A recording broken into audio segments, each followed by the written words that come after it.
Last week, WWE once again decided to release a number of wrestlers from their contracts, meaning that since 2020, the company has let go of over 120 names. Depending on whether they have an NXT or a main roster contract, these wrestlers will be free to work elsewhere as of either the 4th of December 2021 or the 2nd of February 2022. As always, when there are releases, speculation begins over what's in store once they finally become free agents, and in today's video, let's look at each of the individual releases and discuss what could be in store for them next in their careers. In this first entry, we're going to briefly look at some of the lesser established names in one go. Jessi, Kamea, Oney, Lorcan, B-Fab, Jeet, Rama, Katrina, Cortez, and Trey, Baxter are all names mostly associated with the NXT brand, although WWE have struggled to establish prominent roles for them in the company for a significant amount of time. Some of these names have independent wrestling experience of which they will have no issue returning to, and for those that are homegrown WWE talents, they will also likely take on independent bookings to gain more experience should they continue to pursue a career in wrestling. I can see Trey Baxter potentially joining Impact Wrestling's X Division or perhaps returning to the booming GCW, whilst Oney Lorcan seems like a natural fit for the rebooted National Wrestling Alliance. The standout of the group for me is B-Fab of Hit Row, who with more experience could become a real star, potentially gaining in-ring time on AEW Dark. Eva Marie made her WWE debut in 2013 after impressing scouts in a tryout before being given a spot on Total Divas before ever stepping foot in a wrestling ring. After going through training, she debuted on the main roster before a short run in NXT before being released in 2017. Eva made her return to the company earlier this year as she was involved in a storyline with Doudrop, who acted as her mistreated protege, and following an inevitable Doudrop face turn just over 1 year after her return, WWE would once again release her. If her first release is anything to go by, it's unlikely Eva Marie will consider a career in wrestling outside of WWE, choosing to focus on fitness modeling, her fashion brand, and her career as a social media influencer.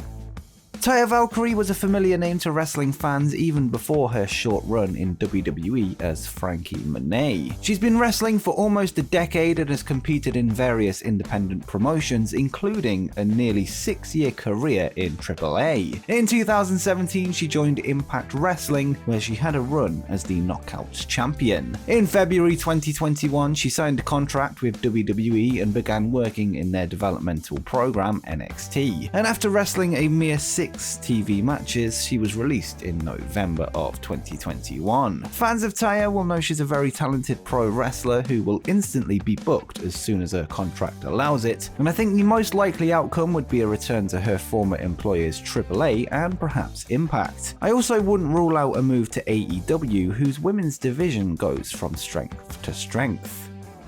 Having wrestled from the age of 18, Mia Yim is a 12-year veteran at this point, mostly known for her run in Impact Wrestling as part of the Doll's House stable, before winning the Knockouts Championship, after which she got an offer from WWE in 2018. After performing in the Mae Young Classic tournament, she joined NXT and had feuds with Bianca Belair and Shayna Baszler before 2020, where she made her main roster debut, revealing herself to be a member of the stable Retribution, not exactly a highlight of any member's career. Following her release, it has been speculated that Yim may join AEW once her non-compete clause expires, who are said to be interested in a number of the recent releases. With WWE releasing so many good female wrestlers, AEW has a great chance to build up their women's roster, especially following the addition of the AEW TBS women's division, with the best of the bunch still yet to come.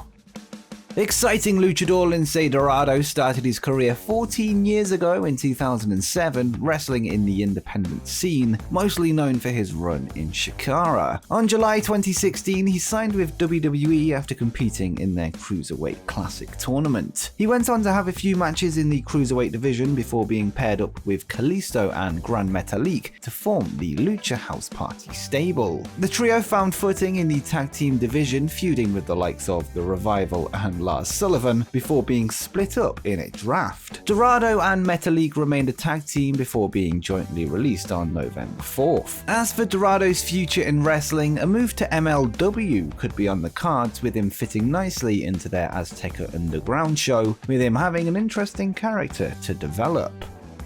Gran Metalik made his wrestling debut in 2005 before signing for Mexico's longest-running promotion CMLL under the name of Mascara Dorada. He would simultaneously wrestle in New Japan Pro-Wrestling as part of the relationship between the two companies, becoming one of the most talked-about luchadors on the scene. After signing a brief full-time deal with New Japan, he went on to compete in WWE's Cruiserweight Classic tournament, advancing to the finals, where he lost to TJ Perkins. He would go on to work as a singles wrestler in the Cruiserweight division before becoming part of the aforementioned Lucha House Party. Although he has to wait for his non-compete clause to end, fans expect him to return to Mexico for either AAA or CMLL, with the return of the Mascara Dorada moniker also expected. Despite the man with the golden mask's poor treatment in WWE, several wrestlers have praised his skills, one of them being Bryan Danielson, who stated that Metalik is one of his dream matches, which is something we could see in either Mexico or AEW.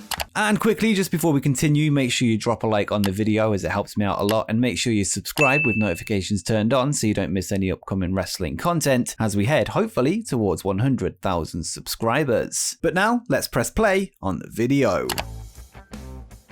Popularly known as Davey Boy Smith Jr., the son of the late great British Bulldog, had a history with WWE before his most recent, albeit short and insignificant, run. Under his WWE name of Harry Smith, he was a staple of the WWE Tag Team division in the late 2000s, where he became a champion alongside Tyson Kidd. Following a release and subsequent run outside of WWE in promotions like MLW and New Japan, Smith would return in July of this year in a dark match at a SmackDown taping. He would wrestle just one match before his contract was cut, and it has been reported that WWE had big plans to make him the top star of NXT UK. However, the pandemic caused a stop to this with travel restrictions. A return to New Japan and MLW, where he had the best run of his career, could be a great option, although alternatively he could join AEW, who are said to have had interest in him before he joined WWE for a second time, perhaps linking up with Brian Pillman Jr. for a New Era Heart Foundation reunion.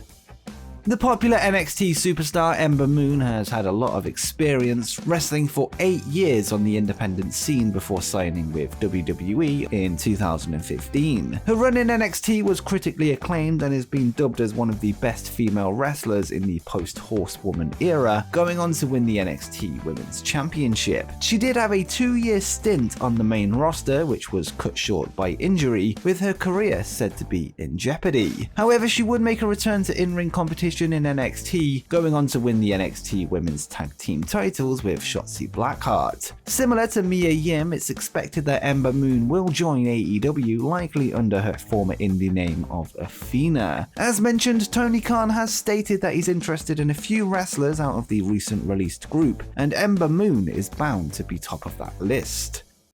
The real-life couple of Karrion Kross and Scarlett Bordeaux are probably a package deal going forward. The former has a plethora of experience wrestling for companies like Lucha Underground, GFW, AAA, Impact, and MLW. His fiancée Scarlett, despite only being a manager in NXT, does have in-ring experience in promotions such as Ring of Honor and Impact. The duo found huge success in NXT in a short space of time, with Kross going on to become a 2-time NXT champion and had a long-running undefeated streak, beating the likes of Finn Balor, Keith Lee, and Adam Cole. He got his first defeat in NXT at the hands of a returning Samoa Joe, after which he was promoted to the main roster. Following his call-up, he was stripped of literally everything that made him special in NXT, including his valet Scarlett, who was replaced by a dumb-looking gladiator mask. Whilst their future could fall in any promotion they choose, although a return to Impact Wrestling seems unlikely due to the nature of Scarlett's departure, with this also perhaps ruling out a debut in AEW if Don Callis is still around. This means a debut in New Japan Pro-Wrestling could be a great fit for the duo, with them likely not being short of offers.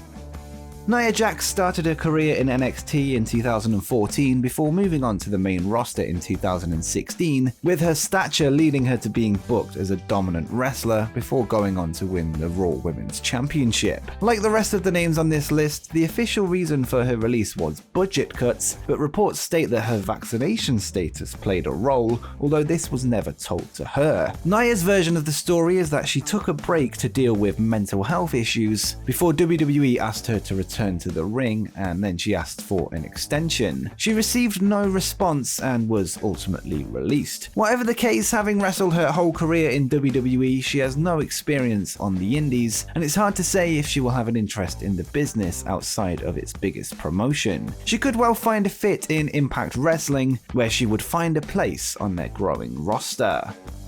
Arguably the most shocking release of November 4th was that of Keith Lee, who is one of the most talented big men in the business. Making his debut on the indies in 2005, he's wrestled for several promotions including PWG, Evolve and Ring of Honor, going on to become one of the hottest prospects on the scene. On May of 2018, he signed a contract with WWE wrestling for NXT. He found immense success on the Black and Gold brand, winning both the NXT North American Championship and the NXT Championship simultaneously, becoming the first and only double champion in NXT history. Afterwards, he was drafted to Raw and initially found success defeating the likes of Randy Orton and challenging for the WWE title against Drew McIntyre. After a 5-month leave of absence due to medical issues, he returned to the ring under a new gimmick of Bearcat, with WWE failing to get behind the man who they seemed to initially have big plans for. As noted, Tony Khan has stated he's interested in some of the recently released wrestlers, and with the company having a diverse range of characters, adding Keith Lee to the mix would give them a fresh opponent for their main event stars, with him easily becoming one of the most popular on the roster.